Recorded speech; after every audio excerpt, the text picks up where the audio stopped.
Hello, Dr. Mills Reyes. How are you? Hey, sorry guys, I really was here. It kept kicking me out. Like, we don't like your OUM information. So thank y'all for your patience. I apologize. Get it all together. Falaki is going to join us as well. So, Oh, yay. hi, hi everyone. Talofa. Hi to Brian and Bridget and Abdul Rashid and Chizozi, Kalidas and Cole and Don and Greg. Talofa to Im and Jacqueline and Jennifer and Marjorie and Melina and Naomi and Nehal. Bonjour to Sanu and Patrice, Paul and Sai and Scott and Sheila and Will. Hi again, Dr. Elizabeth, and we are attempting to get Dr. Palake to join us as well. But welcome to everyone. Welcome to the OUM community, and welcome to meet the OUM graduates for North America. I'm Dr. Nicolette McGuire, and I will be joined today by two of our graduates from OUM. And let me introduce the first one to you. So this is Dr. Elizabeth Mills Reyes, recent graduate of OUM. Would you like to introduce yourself, say a few things about yourself to our attendees today? Sure, why not? Drum roll, for myself. I'm originally was born and raised in Alabama, but I lived in Atlanta. I traveled in the US as a nurse practitioner. I was practiced as an NP for over 15 years in primary care and internal medicine. Mostly I did correctional medicine. I worked in urgent care. Before that, I was a critical care nurse and I worked as a med surg nurse. And then before that, I was a nurse's aide. So I went through all the hierarchy essentially of medicine. I actually did cleaning doctors' offices before that. So I've run the gambit of the hospital. Yeah. So whatever needs to be done, I can do it, except for maybe troubleshoot IT problems. So Hey, you have a good background in IT. Maybe you're better than you think you are.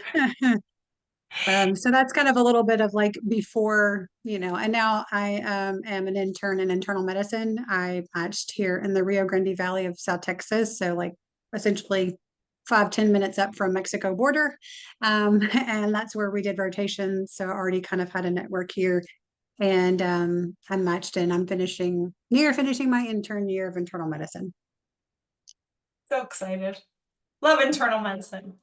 Mm. So I want to kind of bring us back a little bit, but I know a lot of our attendees today might want to hear about your match and about your residency, so we're going to get into that too. So I have a number of questions for Dr. Elizabeth, and if you have a question that you'd like to ask today, please feel free to type it in the Q&A box, or if you would like to ask your question live, you can use the raise hand button and we'll give you the mic for you to ask your question live. So, Dr. Elizabeth, well, why did you decide that you wanted to pursue medicine after, practicing as a staff nurse and subacute and long-term care and as an NP and NP manager and maybe even a little bit of IT thrown in? Why did you decide after all that, your storied career, that you wanted to start Mm. medical school and start training to become a doctor?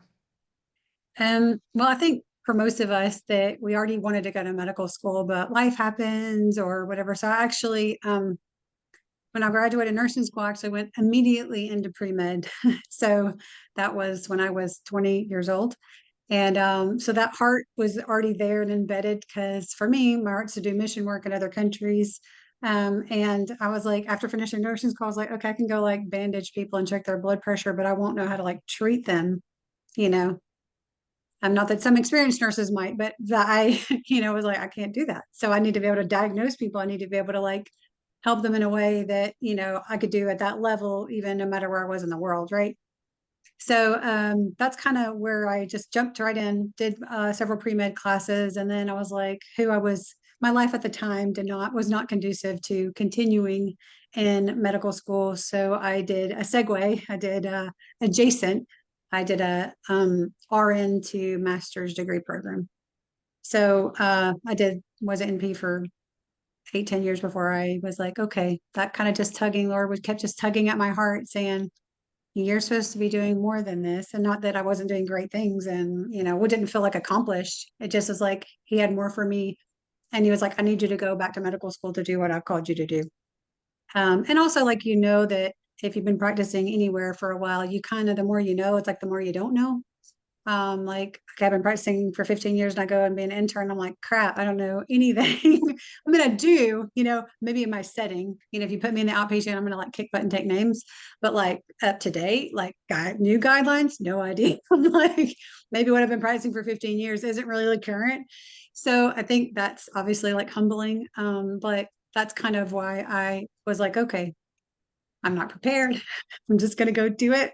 And that's why I went back to medical school essentially to kind of close that college gap, to close the knowledge gap. And also because I felt like what God wanted me to do was I needed to go back to medical school to kind of be where He needed me to be in the future.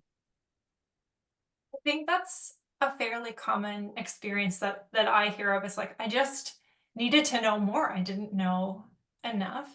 And Mhm. you had this like destiny, like you knew that this was going to be the eventual path. It doesn't really Mhm. matter that you took a longer route than some people do because that was what you were called to do. That was the path Right. you were called to take. So I think that's Definitely. fantastic. Hi, Dr. Palake. It's really nice to see you. I'm going to make you a co-host so that we can make sure that you can get your camera and mic on whenever you're ready. And thanks for hanging in there while we solve those technical issues. We're really glad to have you. So nice to see you. How are you?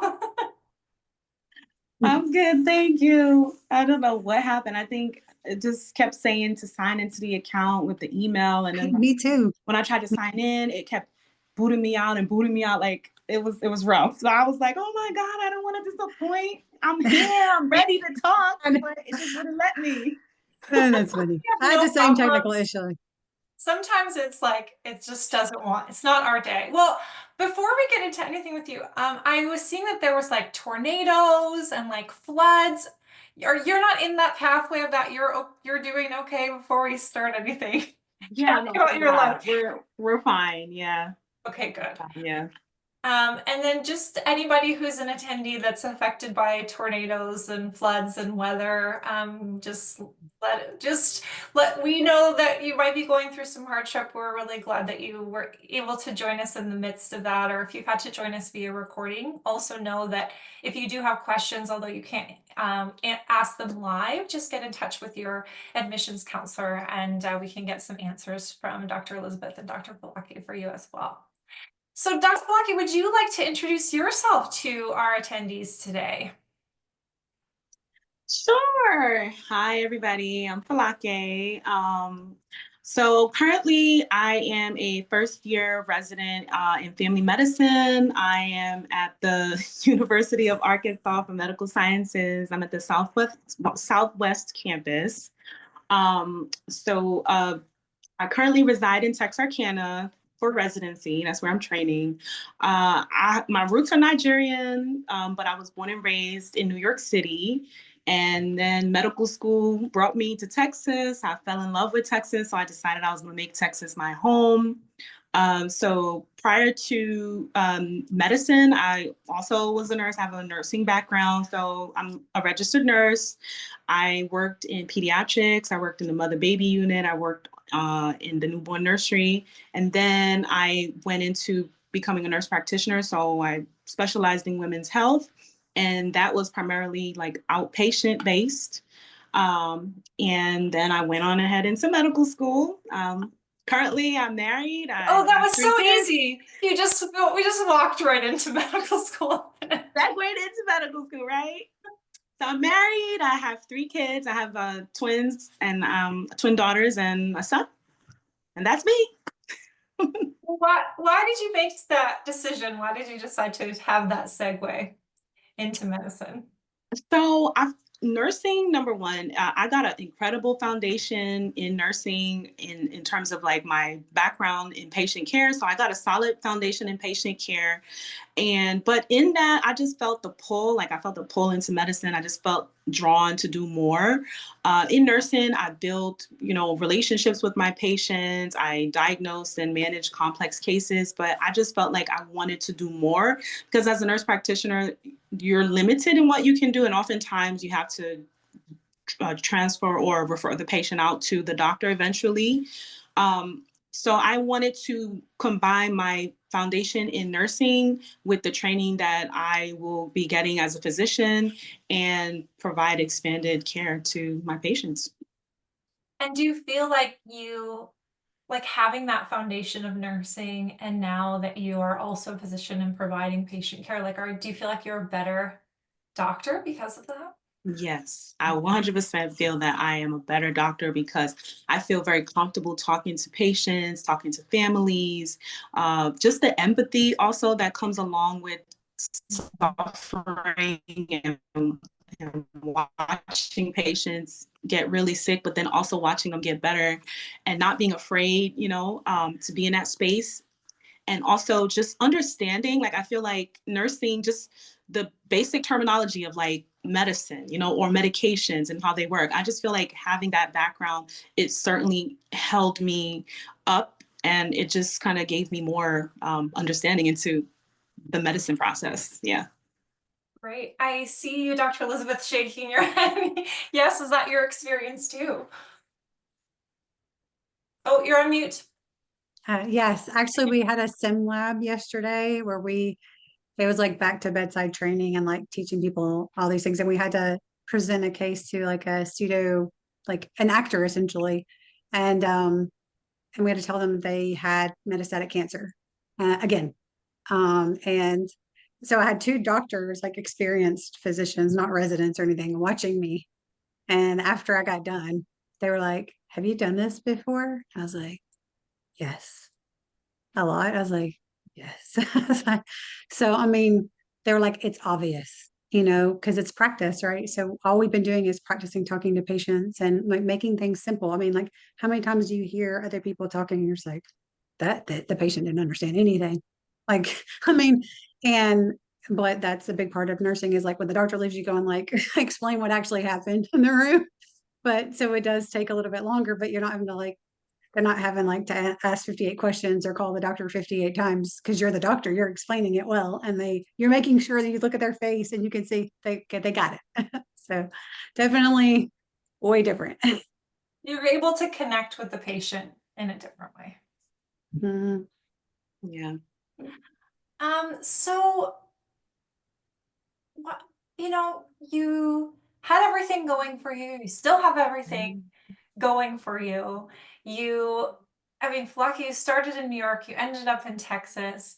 You're now, close to the US-Mexico border, Dr. Elizabeth. But, how did you end up learning about OUM and why did you choose to come here for education? You could have had many choices out there for you. So why did you choose OUM? So whoever would like to start, why don't you start, Dr. Cole?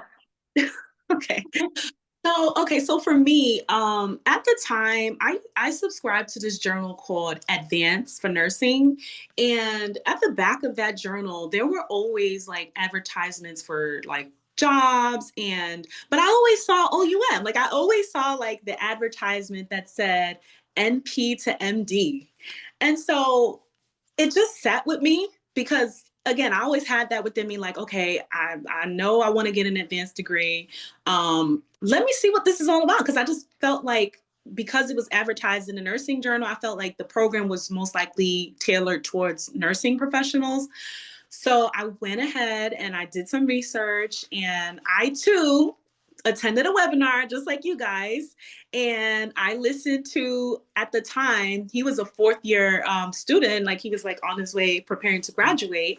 And after just getting the information and seeing somebody that's where I was hoping to be, it just made me say, you know what, I want to go for it. It's very flexible. For my life, I was working, and I was not interested in taking out student loans. I was happy that I could plan my education financially to work and attend school at the same time. And save up, because there's a time where you won't be able to work. The curriculum is very intense, and you do need to devote that time. It's like a full-time job in and of itself. So I just loved all the information I got. I got inspiration, I got motivation. It worked for me and what I wanted to do, and I'm glad I got accepted, and the rest is history. Glad you got accepted too. Yeah. So I want to ask you a little bit about that, because we often get students asking, like, can you work during the degree, or do most students work during the degree? So you said that you did, but how did you kind of set a budget for yourself for paying tuition and living, and you have a family? So how did that all work for you? How did you work that all out and make it work for you? Okay, so as part of the admission process, I had to interview with the financial counselor in the I believe the registrar, the bursar. Yeah, it was the bursar that I had to talk with and talk about, like, the tuition, what it was going to cost, and also construct a payment plan. So I had a payment plan that was very reasonable for my budget at that time. I felt that the tuition was affordable for me and I could work with it. And so that was kind of how it worked out for me. And so I saved every penny that I had. I'm talking about, I went through my retirement accounts, my IRA, my 401k, credit cards. When I would do my taxes, my tax returns, I saved all my tax returns. And thankfully, all of that saving, along with like holding on to every single dollar that I had outside of paying my bills, that was how I was able to make it work. But I was very like strategic, very meticulous, and very calculated to make sure that I could afford tuition. Thanks, Palake. And for those of you who are interested and want to learn a little bit more about that, you don't have to wait to talk to the bursar. She actually did a financial Q&A webinar a couple of months ago. And she talks about, for example, the 3 different payment plans that we have, and answers a lot of student and prospective student questions. So if you're interested to learn more about that now, before you get further along in the process, you can ask your admissions counselor for the link to that recording. And if you still have questions after that, you're welcome to reach out to the bursar with further questions about that. So what about you, Dr. Elizabeth? Tell us about why you chose OUM. Why did that work well for you? Well, I looked into medical school a bunch of different times, a bunch of different ways, and considering I was on my own, I'm an adult, I'm living my best life kind of thing. Um, wasn't planning on it necessarily. Like, it's not like, you're a teenager and you're like, oh, I'm saving my parents and everybody or whoever is saving for college for me. So I looked into it, and I looked to go and join for the military to do it. I looked to a bunch of different aspects, but everything was going to require me to completely uproot my whole life, completely not work, and only take on school loans to pay for school. And I was like, I can't do that. And most schools don't allow you to work at all. It's like illegal. And so that was another thing too. I was like, I need at least somewhere that I can at least work to some degree to pay for my cost of living, because no one is paying for me to live except for me. So that was a big draw for me. Also, I was like, okay, is this like for real? Is this like super shady? So I like really looked into OUM and like, is it accredited? Can I get work in the US? Like, those are important things that I looked into before. Cause I mean, if you can go to any medical school you want, but if you can't sit for the boards, you cannot work in the US. So that's a big kind of caveat to a lot of other schools. That was a big thing in making sure that whatever happens, I could sit for boards. And so those were kind of the things that made me pick OUM, was that I could work. That was really hard. And I know Falake seconds that. It was extremely hard. But that was how I was able to make it and survive. Again, it wasn't thriving, it was surviving, but it totally happened. We do have students that do work in their preclinicals. We have a recommendation now for students who are coming in and starting their first class, which is general principles, that you lower your work schedule as much as possible, or even take time off for general principles, and then add work back in. So you can get an idea of kind of the course load and then put your work back in, so that, because a lot of people, if you try to do work full-time and start medical school full-time, it's very difficult to have two completely things that just take up your entire mind. So that's something that we currently recommend, but we don't have like a rule against students working. We do have some students who work during the preclinicals, and we do have some students that do have certain roles that they're able to continue on with during the clinical years, but that's a little bit less flexible than our preclinical. Many of you who are attendees might know that we have what we call a hybrid curriculum, where the preclinical portion, where you're doing your endocrine system and your nervous system and your immune system and so on and so forth, is an online component. And then your clinical component, where you're in hospital and in clinic, it's of course in person. So we do have students that are working for the online component in the preclinicals, and then who are unable to work during the clinical period. And we discuss this a little bit more in our financial Q&A. And anyone who joined us last month for our webinar with Philip, one of our current students, he talked a little bit about working during the preclinicals as well, if you want some more information from a student that was working. So I want to focus less on preclinicals and more on clinicals and residency with both of you, but I want to know, what was your favorite rotation? Tell me not only the type of rotation, but where the rotation was. So Dr. Elizabeth, do you want to go first? Tell us about your favorite rotation. Well, considering my heart is surgery, any surgical rotation, I was a happy girl. And Palake was like, just take me out. You know what I mean? I would have done all of her clinicals in surgery plus mine and been so happy. And did you get surgery in Texas? I can't remember. Yeah, I did it all in South Texas Health System. At the time, we did have a contract with this system down here, so I was able to do probably 95% of my rotations down here. So I would say my surgical rotations here with the South Texas Health System, those were my favorite. But I loved going to Samoa. So I have again, heart for missions, heart for travel. So I mean, this was like I literally had the opportunity because it was around COVID to like not go, and I was like, no, I'm going. I'm totally going. You can't stop me. So that for me was really awesome, and just of course like to connect with some of the people that you message and are people there, and just loving the culture, loving my Polynesian based people. Absolutely adore them. And just seeing their heart and seeing what they do, and just obviously the difference in medicine, how it's practiced here and there, was really interesting for me as well. Um, Before, I want to ask you a little bit about Samoa, and then I'm going to ask Palake about her favorite rotation. But I'm going to turn, since we're about halfway, I'm going to turn the questions onto our attendees. And I'm going to launch a poll. And if you want to participate in the poll, we would love that. So I'm going to launch the poll now. So you should see a poll come up on your screen, because Dr. Elizabeth had mentioned that her favorite rotation is in Samoa. And I want to ask all of you, where is Samoa? In which region of Oceania is Samoa? So please go ahead and pick where you think Samoa is. Is it in Australia, New Zealand, Polynesia, Melanesia, or Micronesia? And then Dr. Elizabeth is going to tell us a little bit more about her experience there. So we have about half of our respondents in. We have some folks saying Australia, some saying New Zealand, some saying Polynesia, and some saying Micronesia.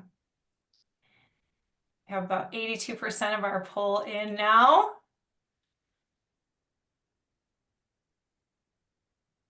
And we've got one area that is holding the lead, so we're going to end our poll.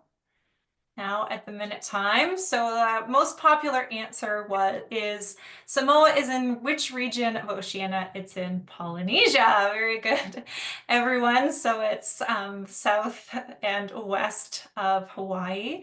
So if you're going up from Australia and down from Hawaii, eventually you'll hit Samoa if you get lucky enough. So Dr. Elizabeth, tell us a little bit about your experience in Samoa.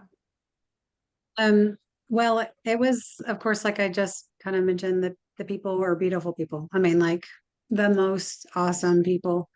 And if you like, appreciating other cultures and all that, that's definitely what it is.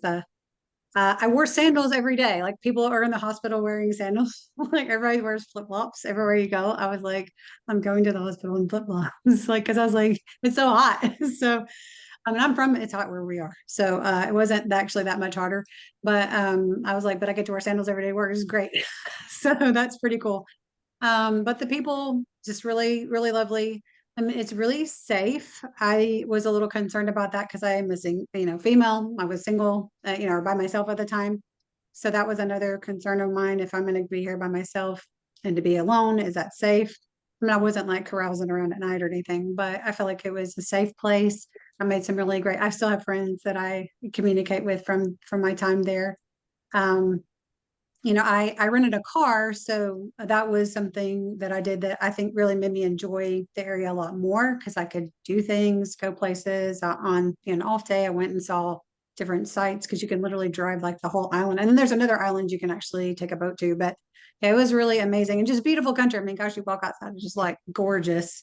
So, and just beautiful people, if you like New Zealand food and stuff, they do get like imported food. So there's like some milk-based products that from New Zealand that are just like absolutely amazing. That's close I was going to get for a while.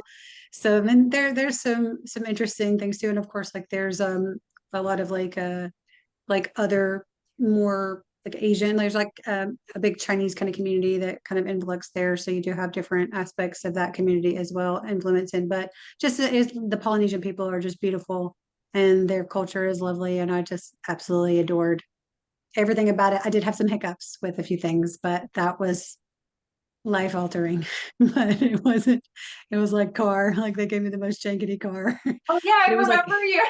I remember you but mentioning that. so I made recommendations, just don't use that service. You know what I mean? And like I needed to get a SIM card at the, like when and if you may have traveled internationally, you know that like get a SIM card before you leave the airport. But the airport like closed within like 2 hours of my flight, like landing. So like the airport's like it like is on and off. Like there's an off button to the airport. So it's not like a regular airport in most of our experiences. But outside of those little quirky things, amazing, amazing time. And Elizabeth gave a really wonderful um, webinar for our current students about her experience and like tips and tricks for heading to Samoa, along with our office staff at TTM Hospital. So just so everyone knows, we have, if you didn't know already, all of our students do at least one 4-week clinical rotation at TTM Hospital in Samoa. We do allow our students to do additional rotations there if they wish, but everyone does at least 4 weeks. Some students during COVID didn't have the opportunity to go, so they did some literature reviews and contributed to the life in Samoa that way. And I think Falaki, you didn't have an opportunity to go because I think your time was during COVID. Um, but you did have an opportunity to still contribute to the literature about Samoa through that literature review and through research. So we thank you for that. And thanks, Elizabeth, for sharing that. I always get really good responses from students about their rotations in Samoa, both about the friendliness of the people, but just the kinds of things that they get to do on rotation is more than you would get to do in the United States or in Canada, for example. So thanks for sharing. And it's pretty affordable too. So if like you're already flying over there, like in my friend, she like just extended, like another colleague of mine, she's like, actually, I'm just going to change and do it here. Like I'm here. It's like the rotation itself is cheaper. So that's another thing to consider as well. So Dr. Falake, I want to ask you about your favorite rotation and tell us, did you rotate in your state or did you move elsewhere to do your rotations? So I did all of my rotations exclusively in Texas. So the core rotations, I did it in McAllen. About 95 to 97% of them I did there. And then I did my last two electives in Houston. So my favorite, my heart, oh my God, my heart. My favorite rotation was anesthesiology. I mean, it was great. I just enjoyed being in the OR. I just enjoyed learning about the airway, gas exchange, the different anesthetic agents, why you select one agent versus the other, creating an anesthetic plan based on what kind of case you're gonna have. I mean, yeah, that was like my favorite. It's very interesting. Like nobody else knows those kinds of things except for anesthesiologists. Yep. Yeah. So Bridget would like to know about the match. They say, what was it hard to be matched? I've read online there's a disadvantage to doing an online hybrid program. So I guess you can't speak for everyone about being matched, but tell us a little bit about your experience with the match in the United States. And Dr. Palake, do you want to start? Yes. Okay. So for me, I thankfully didn't feel like my experience was difficult, just because I was qualified and I met the requirements. So at the beginning, when, in the year that I knew that I was intending to apply, got a head start in January of 2023. And I reached out to all of my preceptors that I was looking to get letters of recommendations from and just let them know my intent. So that way they had more than enough time to work on the letters. And then after doing that, I started working on my personal statement. And I was attending OUM webinars that were that were being hosted along the way just to give us information about timelines and keeping us, on target so we don't miss important dates and things like that. And so after I took my step two, which was the last part of my application packet, I applied and the interview started rolling in and I was like really excited. Elizabeth and I, like we applied together. So it was like we were constantly motivating each other, like, oh, did you get an interview? Like, oh, I got an interview. You got an interview. I got, like, we just kind of like every day or every week we were constantly getting these interviews. So it was a pleasure. It was stressful because it was like I had to prepare. So for each interview that came in, I had to like research the program director, what are the unique aspects of the program, where are they strong, and things like that. And then that helped me begin to create very unique questions to ask the people that were interviewing me. And yeah, it became like just very conversational. Like, but I would say the first 2 or 3 interviews is where I had to like get the practice in because it's very like nerve wracking and anxiety provoking. So, but I feel like after the third interview, I felt very experienced and it just started to flow. So it was for me, a very pleasant process. It was stressful, but it was pleasant. And I know that Dean Robinson, well, she was Dean Boone when you were going through this, but Dean Robinson like has a lot of resources available to support you guys as you're going through the match process and doing mock interviews and that sort of thing. So what about you, Dr. Elizabeth? What was match process like for you? Um, I don't know if you'll speak about this, but there is a lot of things you have to do as an international student that maybe a US student doesn't have to do. And yeah, so we'll talk about that, I guess. But no, I got I think what 10 or 11 interviews. So which is really good. And they say average, like if you have like 10, the likelihood like that you'll match is like 90%. So so that's really good. I applied more, I did like a split thing where I threw some in family medicine, threw some in internal medicine. Now, just so you know, you'll know that I love surgery. So I did heavily, apply to surgery. And but of course my resume reads primary care, internal medicine, all this stuff. You know what I mean? So of course, like those programs really wanted to talk to me. And it was a little bit harder to get as many surgical interviews because of, that's not where my background was, my so that's I think that worked against me. But I still got an interview. I was really excited about getting a surgery interview, and those things are still possible. Falake, she got specialty interviews as well. So that's impressive because not everybody gets that when you're from a when you're a foreign graduate. So yeah, I was really excited. And I mean, I had like program directors like calling me like, hey, we're so interested. We really want you to reach out. Like, you're just like, they're like courting me or whatever. You know what I mean? So it was very cool. And a little nerve wracking as well, like I said, but I felt like it was a good process. I felt, you know, I was excited that I got so many interviews. And I mean, we have a colleague of ours that, I mean, she hadn't, I mean, obviously we took our step earlier than she did, but even she took hers later, she still got several interviews. She still matched. I mean, it was pretty cool to see that, like, those things happen for her as well. Dr. Palake, there's another OUM student who matched with you, right?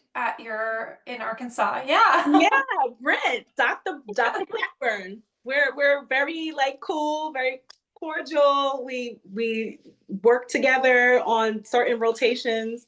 Like right now he's on hospital medicine and I'm on pediatrics, and on Monday our new block starts. So I'm literally taking over from him, and he's gladly waiting to come out and go into the clinic. His next block is OB. We have a question from Mesh. Hi, Mesh. Nice to see you. Regular attendee to our webinar. So many thanks, Dr. Falake and Dr. Elizabeth, for your MD journey. You both are so impressive. I agree. Falake, with 3 kids and you made it, that is awesome. Please, what advice do you have for a new MD student to succeed in medical school? What strategy should I adopt to pass USMLE step 1 and 2 and be successful in medical school? So let's take that first question first. What advice do you have for a new MD student to succeed in medical school? This is like the $1,000,000 question. So please go ahead whenever you're ready. And you can start, Dr. Falake. Okay, so I would say that you definitely want to be determined, right? You need to be determined that no matter what's going on, no matter how tired you are, no matter how life is lifing, as I like to say, no matter what's going on around you, you have to have like a very like strong determination that you are going to study. You're going to study. You're going to do your questions. You're going to read your textbooks, read your notes, take your quizzes when you're supposed to take them. You just have to make sure that you have that determination. Secondly, for me, I'm so grateful. I had support. I have a village. My mom, my stepdad, God rest his soul, he passed away. But at the time, he was very supportive. My husband, would take the children and allow me to study. So I was always blessed to have the opportunity to, even with the children, my family would take my kids and just allow me to just focus and study, because this is our degree, right? Like, so their success. And so whatever I needed, they made it happen. And I'm just, that was for me. So I decided that no matter how hard life got, I was going to study. Take time for yourself as well. Like, I mean, you don't want to get so absorbed in medical school that you forget to exercise, or you forget to go to your doctor's appointments, or just connect with your friends. Like, that's why I'm so grateful that I connected with Dr. Elizabeth, because we held each other up when we had to study, when we were on rotations. Like, you really want to make sure you have that social outlet as well. Just stay organized and do your questions. Start UWorld early. I mean, UWorld, if I could do this all over again, from the moment I started my basic science blocks, I would have been doing UWorld questions with each block. And yeah, those are my tips. I like that you said this is our degree. Like you did it, but it was like you had your whole family there supporting you, and without that support, you wouldn't have gone through. So I like that you share your degree with them, and it does take a lot of discipline and time for that. So I want to commend your family too for helping you with that. What about you, Dr. Elizabeth? What should Mesh and others, what advice do you have for them to succeed in medical school? Of course, everything Palake said, that's 100%. The amount of grit and determination that it will evoke from you is unparalleled. I mean, I would say, especially if you're trying to do anything, have a family or any of those things. I mean, you have to work hard at those things already, right? To take care of your house, do whatever. So you have to do all that stuff plus get a medical degree. You know what I mean?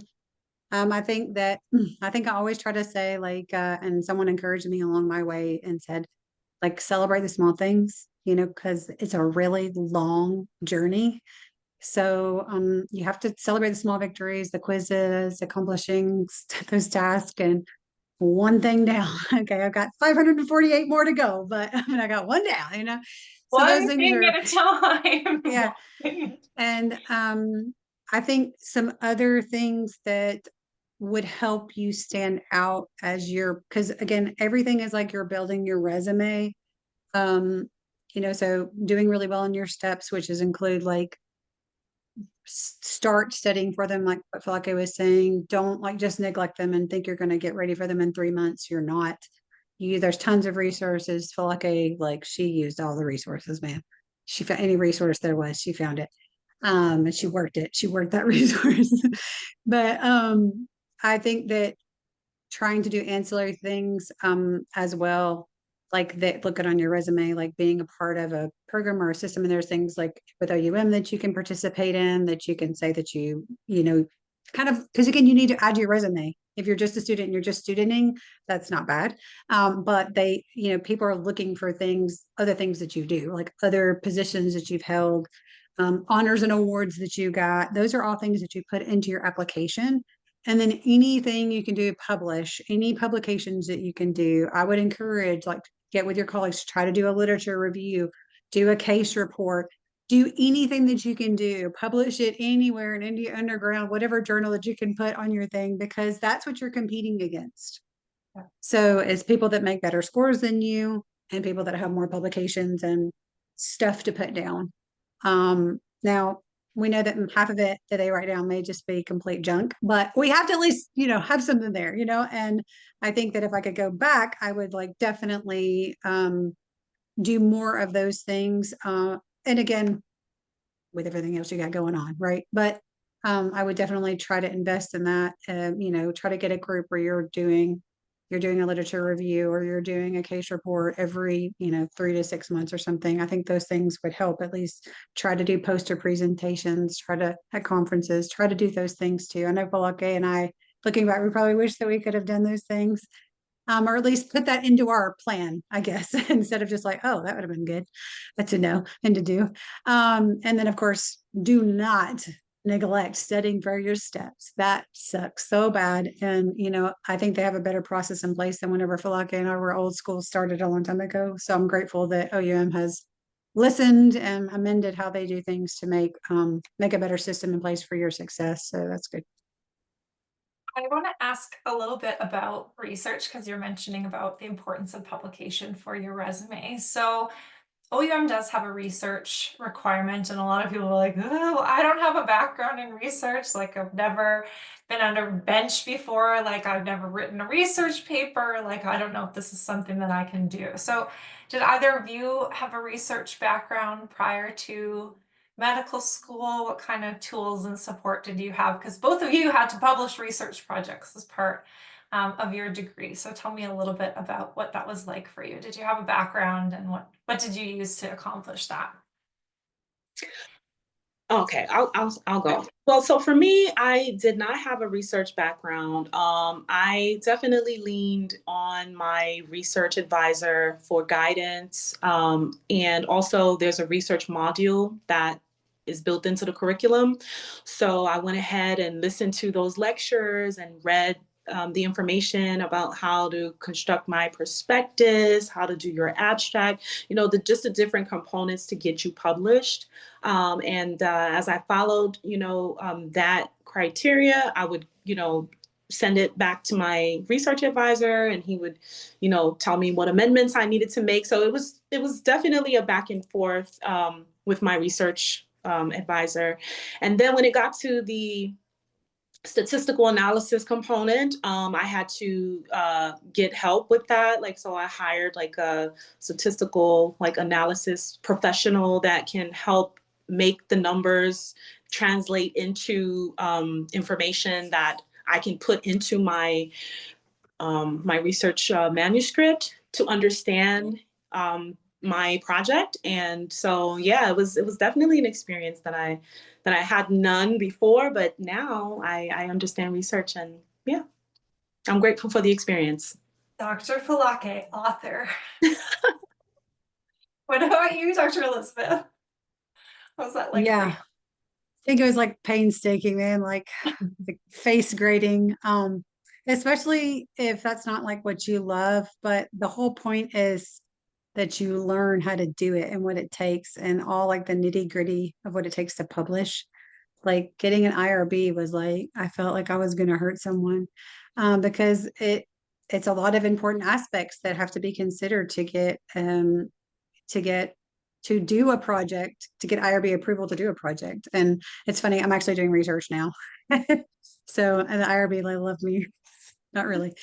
But I mean, every IRB is different. Like what the school, our school wanted, what this university, University of Texas wants is different. So kind of, but I've already like expected IRB to be painful. So it was great. I was ready. I was ready for the battle. But yeah, I think it definitely helps because that is going to be a big part of what you do as as you're trying to develop your resume postgraduate as well in the GME aspect, like as you're a resident, if you're wanting to do anything afterwards or, elevate your status kind of thing. So, but I didn't have any experience, but it was an experience and, we published. So praise God. Okay, so let's go back to that second question from Mesh about what strategy should I adopt to pass the USMLE Step 1 and 2 and be successful in medical school.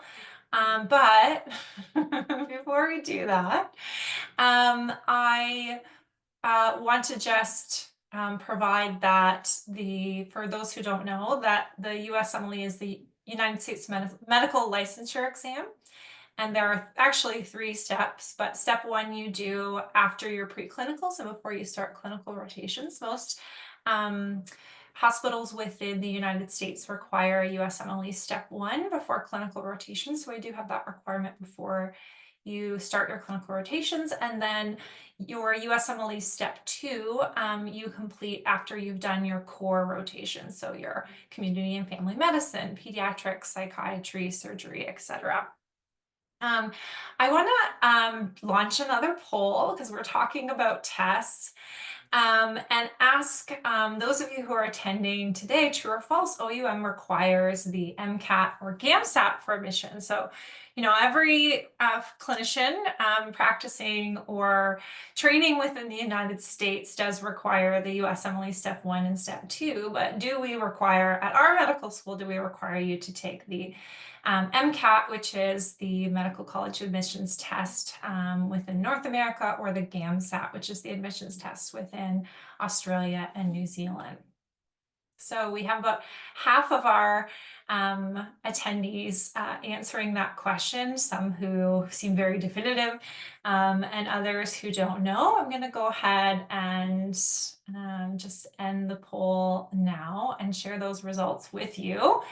So I'm going to share the results now. It's false. We don't require students to take these medical college admissions tests for admissions, so that students don't have to go through the process of doing that before, as they're pulling together their admissions documentation.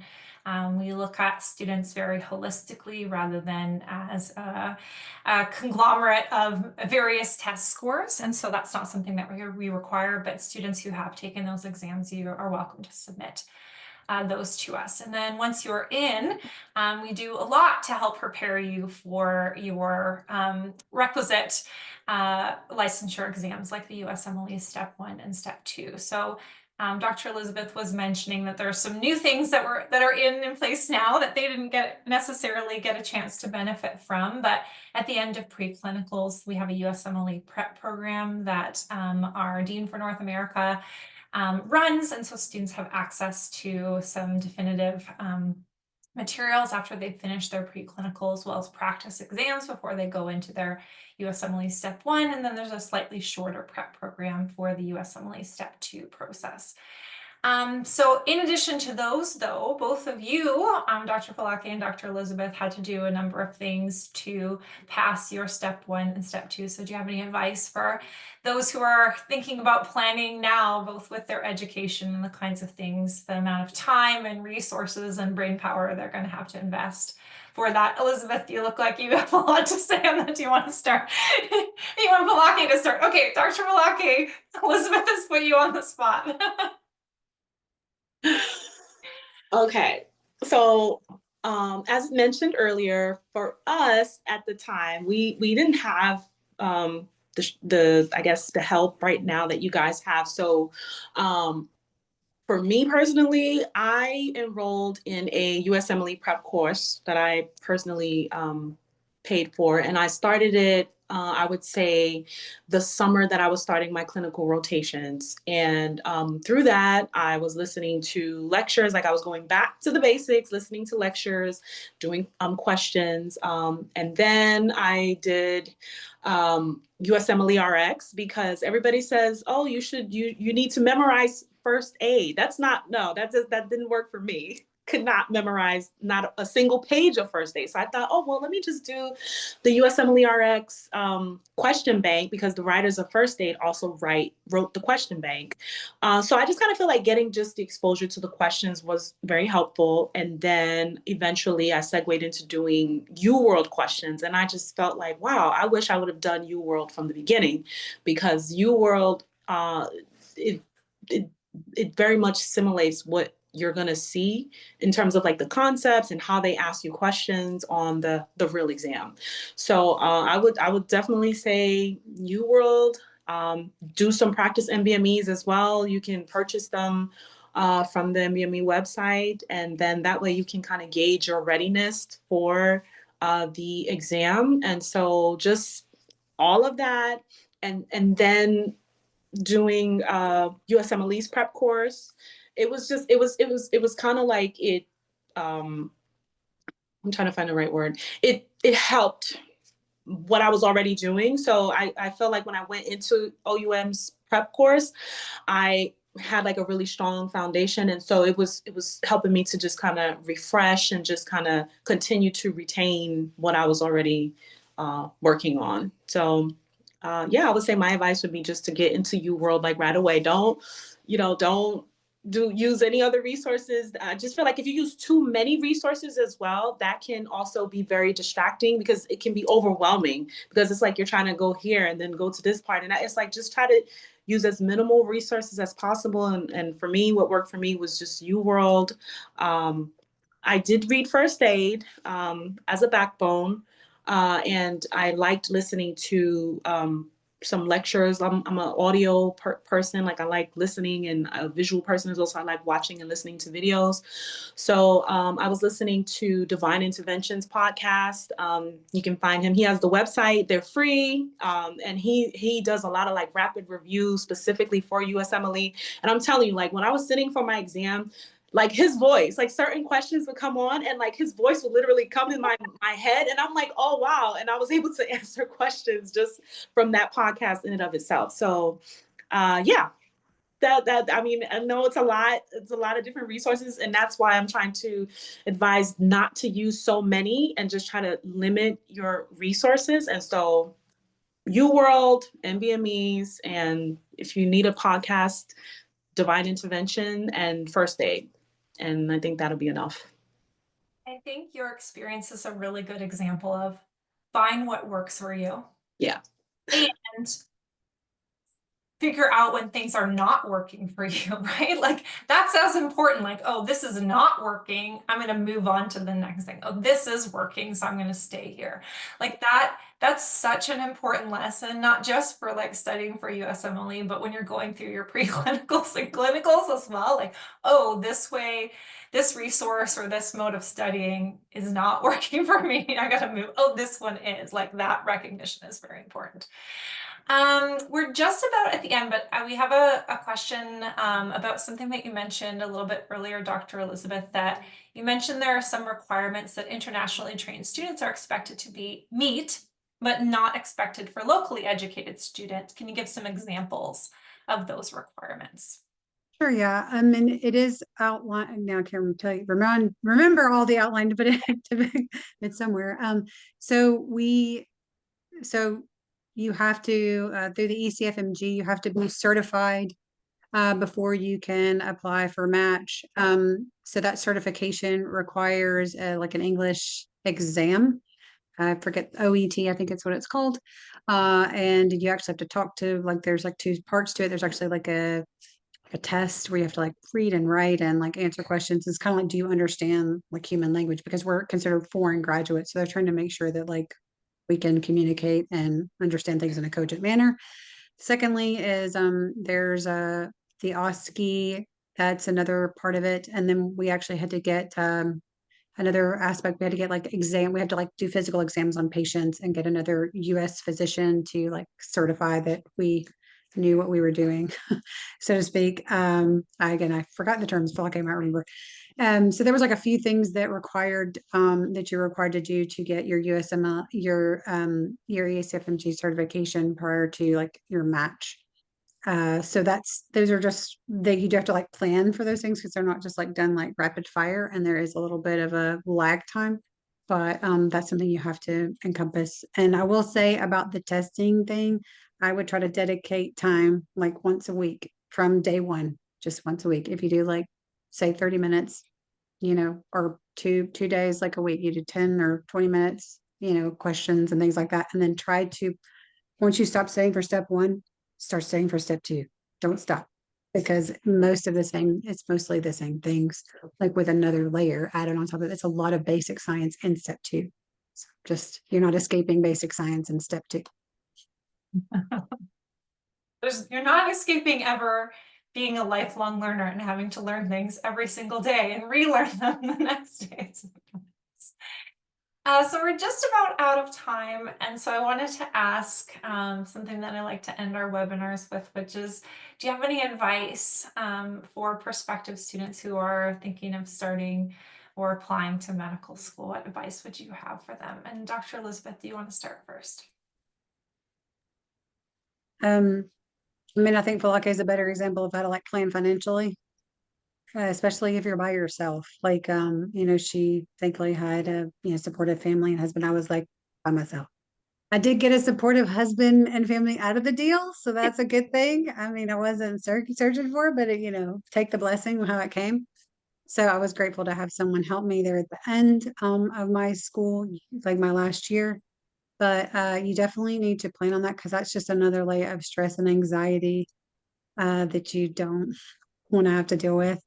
You're not going to have it all figured out, but I think that's part of being mature and like knowing that you're going to take this on. But don't let it, I guess, like plan, but like don't let it completely delay you from like doing it all together. Like you may not have it all together, have a good plan, like save, have a have a backup plan for the plan, but also like you will have to eventually take the step to do it. And then please study for step. I guess those are the two big things that would be very helpful. Thanks, Dr. Elizabeth. Dr. Palake, do you have any advice for our attendees who are thinking of applying to medical school or who have just applied? Well, just to piggyback off of what Dr. Elizabeth said, I agree with everything that she said, but I will also say start research early. Don't leave it to the end. Please don't. Get that research project done as soon as possible, and continue like to do your questions. Just get yourself like familiar with how USMLE is going to look early on, so that way you don't leave that to the end. And I will also say, don't forget to have fun. Life is still enjoyable throughout the process, even though, yes, this is a rigorous journey. Success is at the end of it. I mean, you will match, you will pass your boards, and you will go on to be successful doctors and just enjoy the journey. Just like Dr. Palake and Dr. Elizabeth. So I know that all of you who are joining us live or whether you're joining us via recording will join me in thanking our special guests today. We really appreciate their time, their advice, and their attention. And it was great just talking to you. Thanks all your attendees for just joining and allowing me this time to connect back with Dr. Elizabeth and Dr. Palake, but thank you so much for being here. We all really appreciate it. Everybody always loves Dr. McGuire. She's the best. Aw, thank you. We hope that you will join us next month, where we'll be meeting some OUM graduates from Australia, New Zealand, and Samoa. We had a lot of wonderful questions in the Q&A that we didn't get a chance to get to today, so I'll be passing those along to our admissions counselors, and we'll get right back to you with the answers as soon as we can. And we'll see you all again next month. Thanks again, everyone. Bye for now. Thank you, guys. Have a good one. Bye.